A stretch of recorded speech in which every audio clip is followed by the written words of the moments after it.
so people can watch it later. Um, oh, we're live streaming on YouTube. That's exciting. Okay.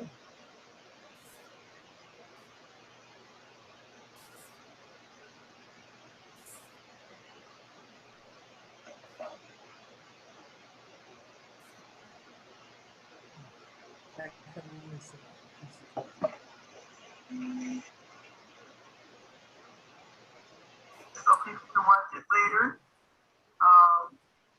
Oh, we're live streaming on YouTube.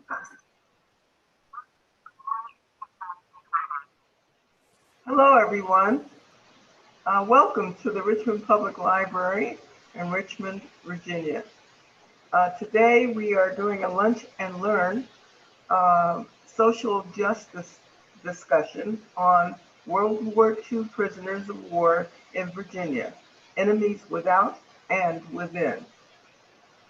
We ask all of you to mute your microphones so that we can cut out any background noise. Um, so just about everybody's muted. Terry, can you mute yourself for the time being? And we're going to be sharing a PowerPoint, so that's why you may not be able to adjust your screens like you usually would. At this live online law library lunch and learn social justice discussion, Catherine Rowe Coker, PhD, will present a talk entitled World War II Prisoners of War in Virginia, Enemies Without and Within.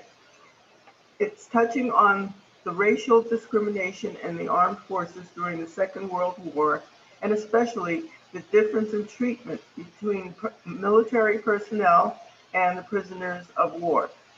Dr. Coker is the author of Georgia Prisoner of War Camps in World War II with Jason Wetzel, and other publications like The Indispensable Force, the Post-Cold War Operational Army Reserve from 1990 to 2010. And she is a former historian and archivist with the United States Armed Forces. Kathy is currently a library associate with the Richmond Public Library's Richmond Public Law Library. And a question and answer period will follow the presentation. If you have questions that you'd like to put into the chat, you can do that, or you can, raise your hand and ask the questions directly after Kathy is finished. Okay, so Dr. Catherine Rowe Coker, affectionately known as Kathy, received a doctorate in history from the University of South Carolina. For 9 years, she was the appraisal archivist at the South Carolina Department of Archives and History. She then served for 30 years as a historian for the Department of the Army. Dr. Coker's interest in World War II prisoner of wars began at Fort Gordon while she was serving as the Deputy Command Historian. She has published many articles in professional journals like the Georgia Historical Quarterly and chapters from her dissertation in books. While a Department of the Army historian, Kathy published numerous books and pamphlets, including A History of Fort Gordon, A Concise History of the United States Army Signal Corps, World War II Prisoners of War in Georgia, Camp Gordon's POWs, Mobilization of the U.S. Army Reserve for the Korean War, U.S. Army Reserve recipients of the Medal of Honor, and The Indispensable Force, the U.S. Army Reserve from 1990 to 2010. She retired in 2015 from Fort Bragg, North Carolina, and now resides in Richmond, Virginia with her 2 fur babies, Emmett and Haley. At this time, we present to you Dr. Kathy Rowe Coker.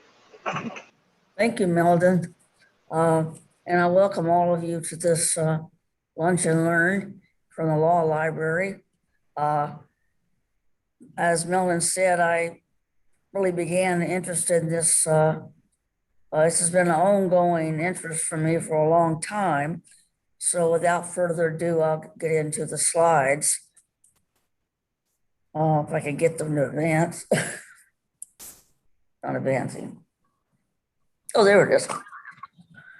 Here we see German POWs disembarking at Hampton Roads. Hampton Roads was, thousands of enemy soldiers and American soldiers went through Hampton Roads.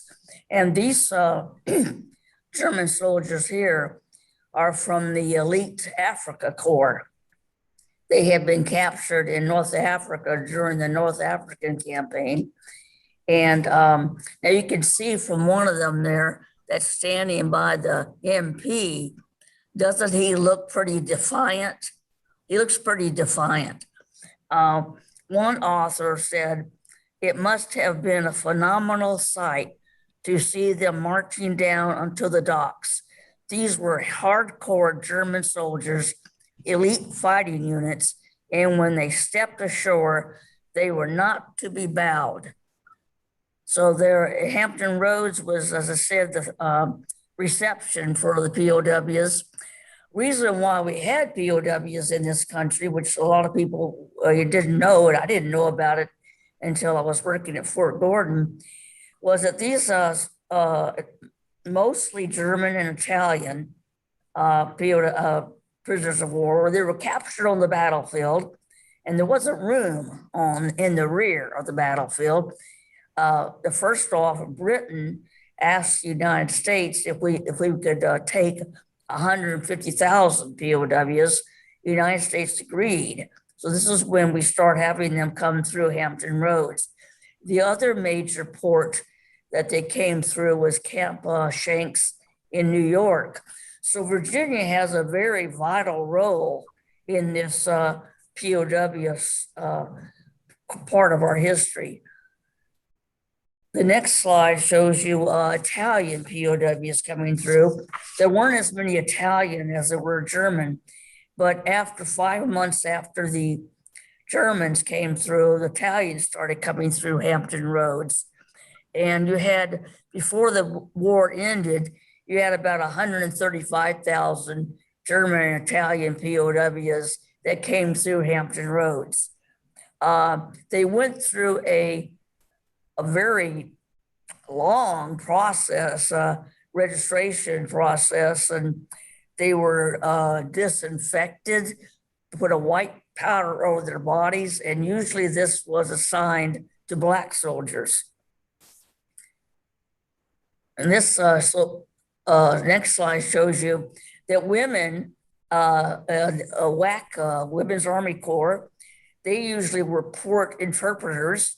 And here you see 2 Italian soldiers, and the women Army Corps soldiers are registering them because they had to fill out, similar to an American personnel card. They filled out a card, and that card went with them from camp to camp. So these women are helping to register the POWs as they come in from Hampton Roads. Now, the POWs, once they went through this processing station at Hampton Roads or Camp Shanks, the military police then would put them on trains, and the trains were carrying them to prison camps that had been established in all but 5 states across the country. Before the war ended, there were over 425,000 POWs held in this country. Now, they rode in white-only Pullman cars. A black soldier, a black civilian wasn't allowed to ride in this particular car. And they, as I said here on the slide, the colored people or black people waited on them.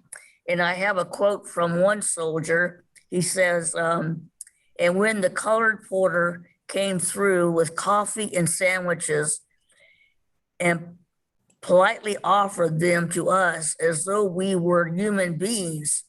Most of us forgot those anti-American feelings that we had accumulated. So this is when you, I mean, it's amazing that you have Black Americans waiting on enemy combatants, but that's what happened. Now the invasion, I got that word from a historian, John Hammond Moore. He used the word invasion likely.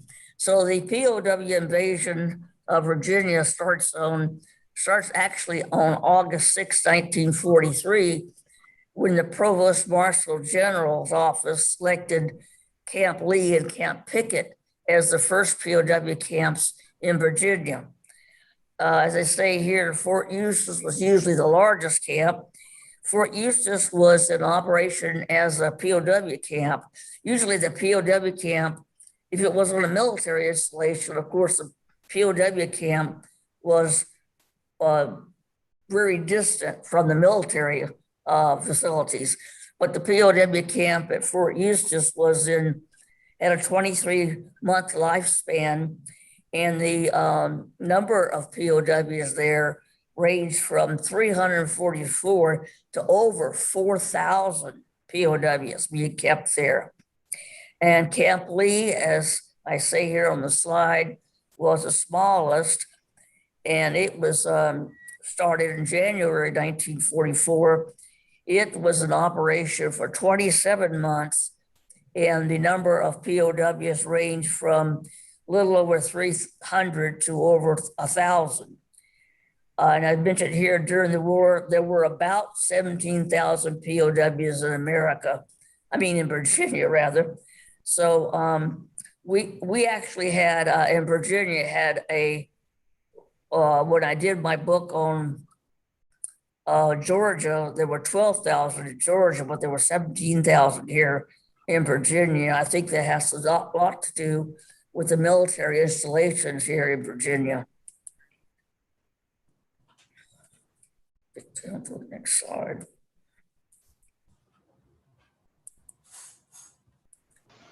Happy. Yeah. Can you make the slides bigger? Can I make the slides bigger, Jonah?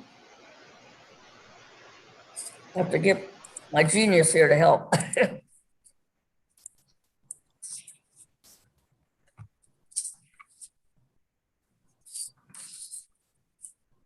I know it's being cut off by over here. Oh, okay.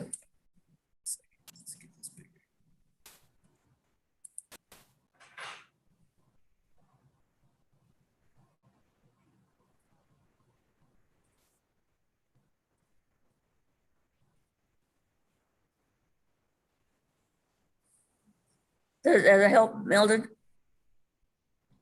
Meldon? Yes, that's great. Thank you. Well, we're still getting a little bit off, but this map of Virginia with the POW camps, actually Jason Wetzel, who co-authored my book on Georgia, is working with me on the Virginia book, which the Virginia book will come out probably next year. We've had to delay it because of COVID and all these research facilities being closed, but now they're opening up again.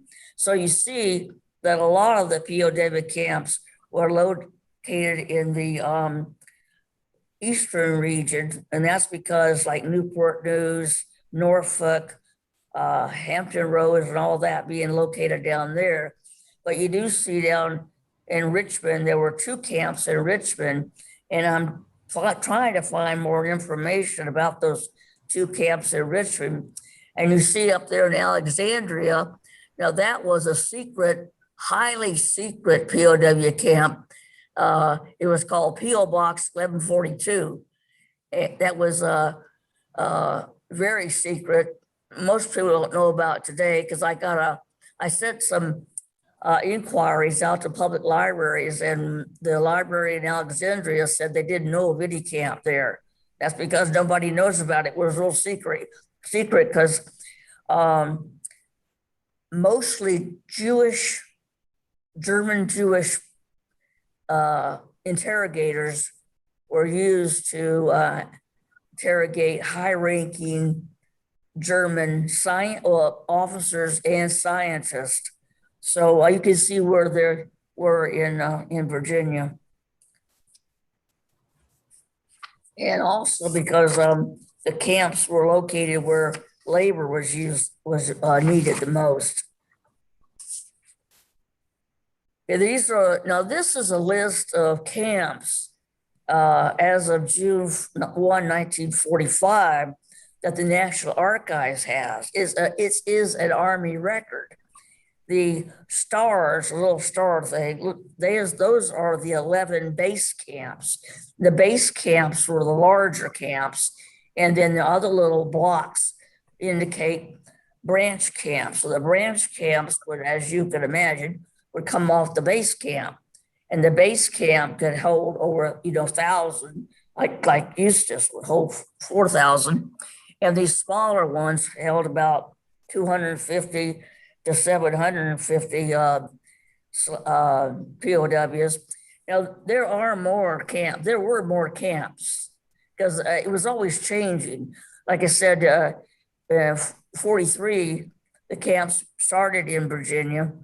So by 45, you had a lot of camps coming and going, and you had a lot of provisional camps, like I found like in Timberville. And so there are more camps here.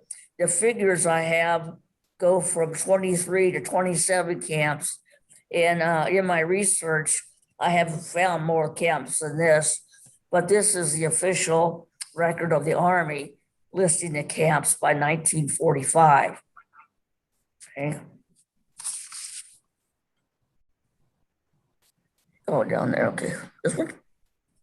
Oh, no. Okay, let's cut off a little bit at the top, but this is a Camp Lindhurst. I just put this up as a example of a camp. Now this was originally a CCC camp. That's why it probably has pretty good accommodations. And Lindhurst was a branch camp of Pickett. The prisoners could be held. They stayed in barracks like this. They were housed sometimes in tents. They were housed at fairgrounds. Some of them stayed in hospitals, and some of them even stayed in hotels. Like the prisoners stayed here. The officers actually stayed in Stanton's Ingleside Resort.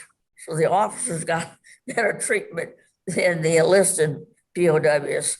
So the POWs here were German. Now, this is some of the privileges the POWs got, mainly because of the Geneva Convention. A lot of Americans at that time were using the word coddling when they found out how the POWs were being treated. The Geneva Convention was signed in 1929 by most of the World War II combatants. Of course, Japan didn't sign it for sure. In order to, but here you have it was called a chit or a coupon from a base camp at Fort Front Royal, and what the prisoners were paid for their labor in this country. They were paid, but not in cash. They didn't pay them in cash because they were afraid if there were an escape, they could use that cash. So they were given like a coupon, and the POWs used these in canteens. The canteens were per the Geneva Convention, and the soldiers used these to go in and buy personal items like some snacks and even tobacco and sometimes even beer. And on the other side of the screen, you have Italian POWs making spaghetti. In most of the camps, they made their own food. And that was because the Geneva Convention stated that POWs, they should be able to still have their own native dishes. In some camps, the Army mess sergeants would make the meals, but largely it was the POWs making their own native foods. Now, the POWs, I guess the positive aspect of the POWs here in America was they helped fill the labor shortage. There was a critical, as you can imagine, most able-bodied men were fighting abroad, and that left a shortage over here in the homeland. Who was going to gather the crops? Like in this case, you have a POW working at the Richmond Army Service Forces Depot. Some of these people were very talented, very skilled, and they were used like this guy. And you have like here have a newspaper where they're trying to get, they try to get a camp in their area. Some of the county extension agents were very important in getting a camp located in their area. They lobbied with the congressmen to get the camps there. They were used, and this is some of the other jobs they did, like working in lumber yards, and they worked on farms. You can see the guard in the background. Now, some of the guards, they really didn't watch them very much, and they could be, because, and there was, where were these people, where were they going to go? There were some escapes, but not that many. Like one guy in Georgia thought he was going to fly airplane back to Germany. And so you have them working in all kinds of jobs. And you actually have on some of the farms, like in the orchard farm or apple orchards in Virginia, you have a rapport really developing between the POW and the farm owner. And some of them let them eat with them. And they, of course, that was a violation of the Geneva Convention. And of course, inequities arose. Black Americans saw that POWs were they were seen as white. So they were treated as white. And therefore, they had the white privilege that we talk about today. They could go into a POW could go into a store, get a Coke. A Black citizen either couldn't or he had to go through the colored only entrance. And newspapers like the Crisis picked up on this, and they say they were treated better than the Black soldiers, which was true. So you have the Pittsburgh Courier, which was a very prominent Black-owned newspaper, recognized the disconnect, and the Courier lobbied for civil rights, and they picked up on this inequity between the POW treatment, the Black citizens, the Black soldiers. And the Black soldiers, of course, realized this disparity because they were in a segregated military. Remember, the military was segregated until Truman desegregated it. So, like you have Black soldiers working at this incinerator. Sorry. Somehow we got the slides out of order, or I did.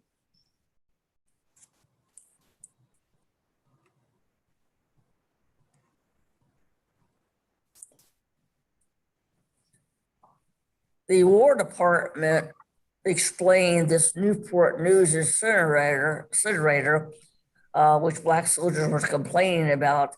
The War Department said that according to the Geneva Convention, a POW cannot do a degrading or menial job, but a Black soldier could. And that didn't go well with Black soldiers.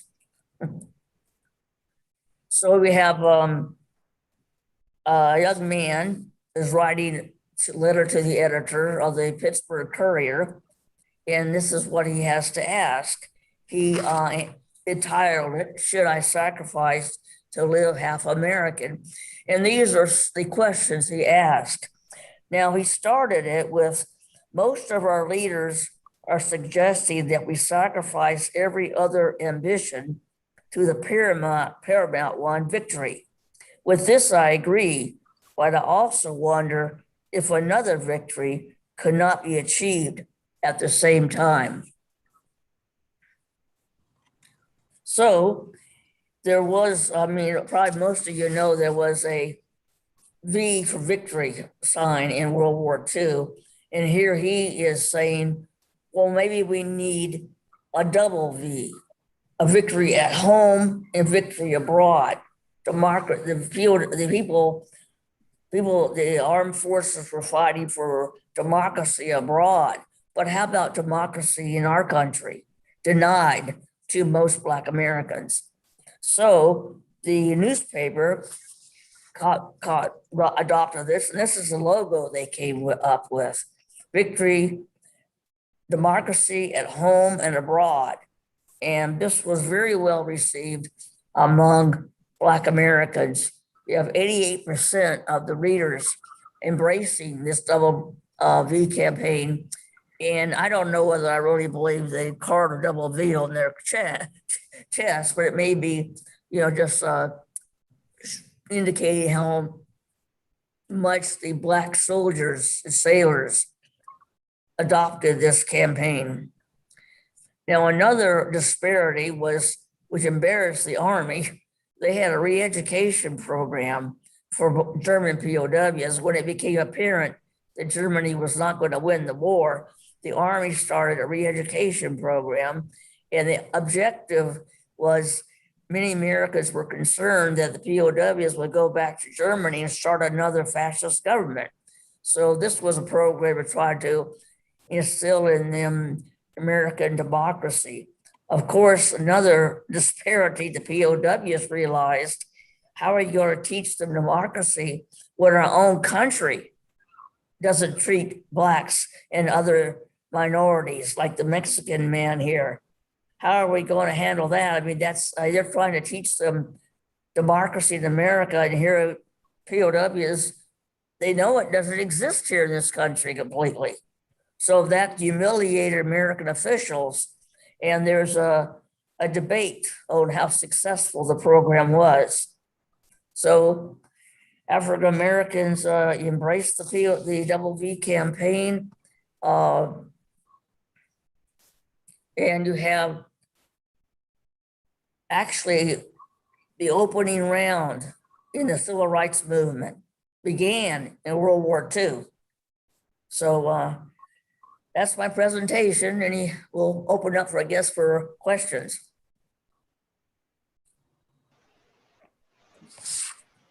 Thank you very much, Kathy. That was a tremendous presentation, tremendous pictures. A lot of this information I had never heard of, never saw the pictures, never heard of double V. And it's just amazing how much history there is that we don't know about. Okay, so we have some questions in the chat. One of the questions is, what was the most surprising to you that you found? Most surprising to me, I guess, was how well they were treated. And then another surprising thing to me was this rapport that developed between farmers and the POWs. They became just be seen not as enemies, but they helped so much the farmers. So it kind of broke down. We began to see each other as people, not just enemies. That was surprising to me. Another question we have is, what is the CCC Camp? Oh, it's the Civilian Conservation Corps. That was part of the New Deal, where you had men, it's mostly men. They, the new Franklin Roosevelt's New Deal set up different kinds of projects to help the labor problem with the Great Depression. So Civilian Conservation Corps, they worked a lot in forestry. Oh, very interesting. So they were actually using government buildings as well as private buildings to house these prisoners of war. Yes, yes. In hospitals. Some of them were in hospitals. Okay, I'd just like to remind everyone to put your questions in the chat. Kara, do you have a question? Yes, I was wondering, how did the soldiers from Germany get along with the soldiers from Italy? Did they get along well, or were they separated? They were separated.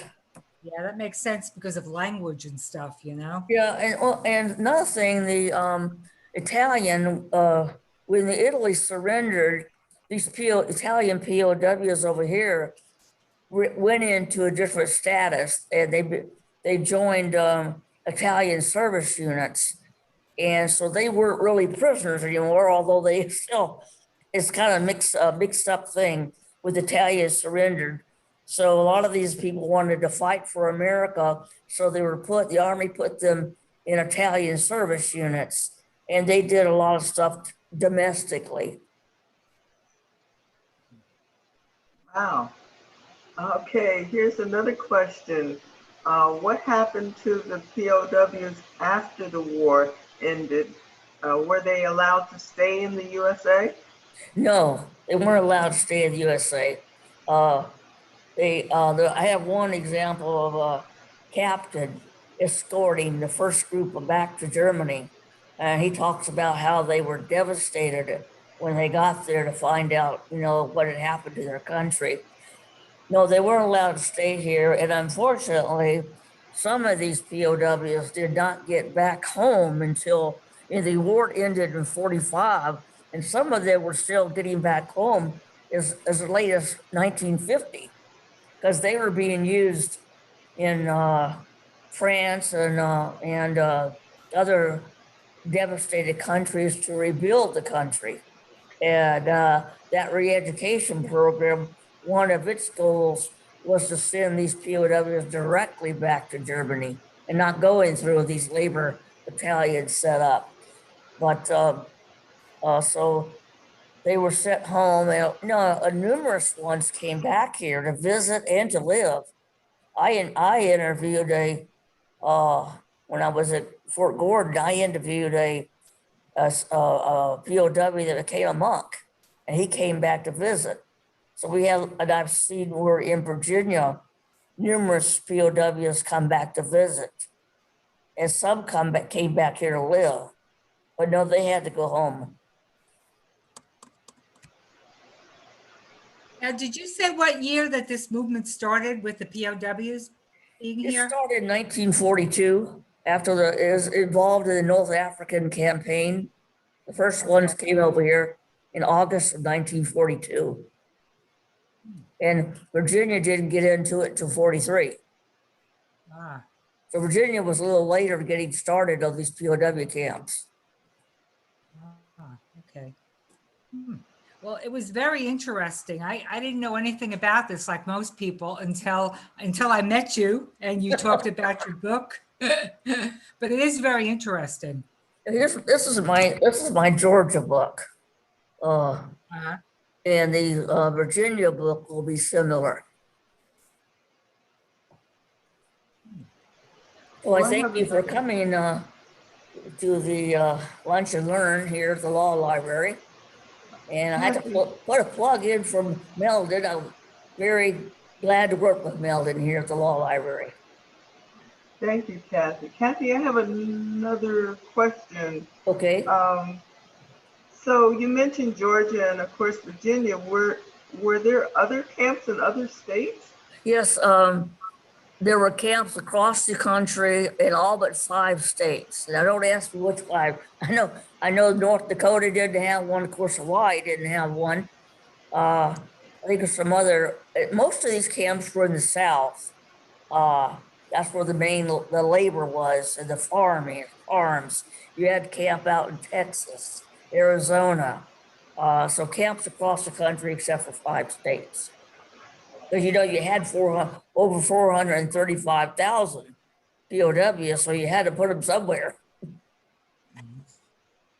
I think you also mentioned that there were camps in Britain also. In Britain? In Britain.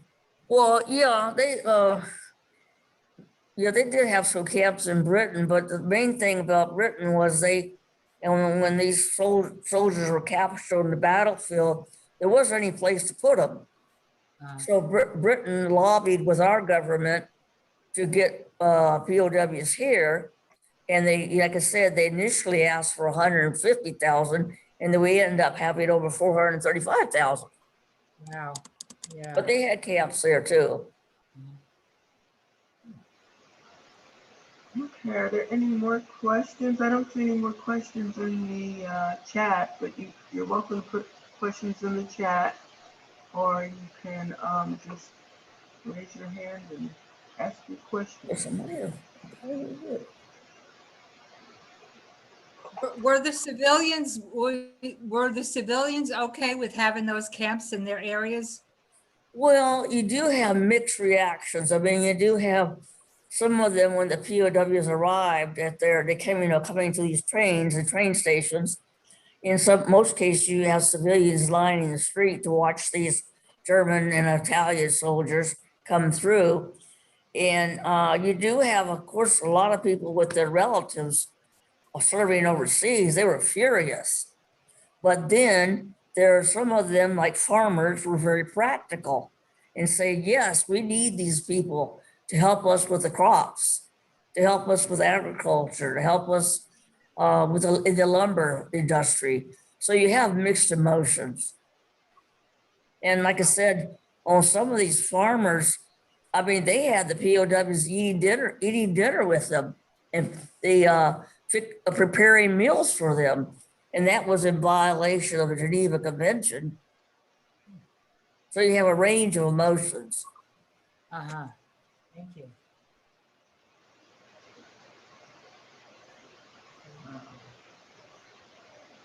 Very interesting topic. Amazing. It is. Well, thank you so much, Kathy. We really enjoyed the talk. It was very informative. And I think everyone got their questions answered, I hope.